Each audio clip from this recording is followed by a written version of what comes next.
這個視頻將引導你完成如何指派屬會職員。一旦登錄 Lion Portal， 從主頁中選擇 My Club 按鈕。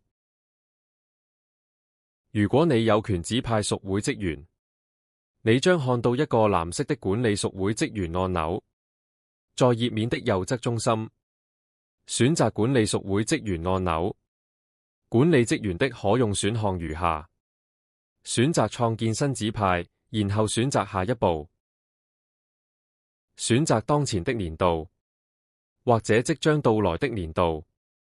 即將到來的年度代表着將在7月1日舉行的新年度。選擇當前的年度，將創建一個即時性指派，系統會自動設置結束日期，或者那位職員的任期。然後選擇下一步，選擇職員類型，然後選擇職稱類型，官方或本地。本地職稱是指特定於你的屬會的職稱，且未在 LCI 董事會政策中明確列出。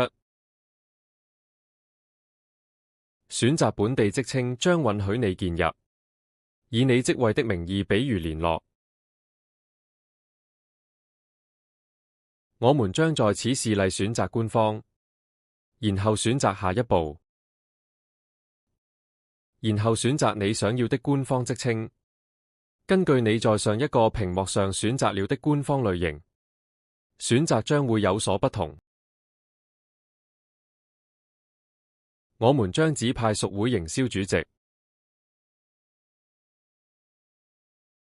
現在從列表中選擇一個成員，要分配職稱，然後選擇下一步。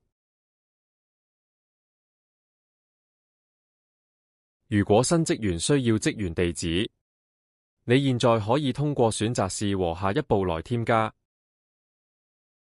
它會把你帶到職員地址屏幕。家庭住址是默認的，如有需要請在此更改，然後選擇保存。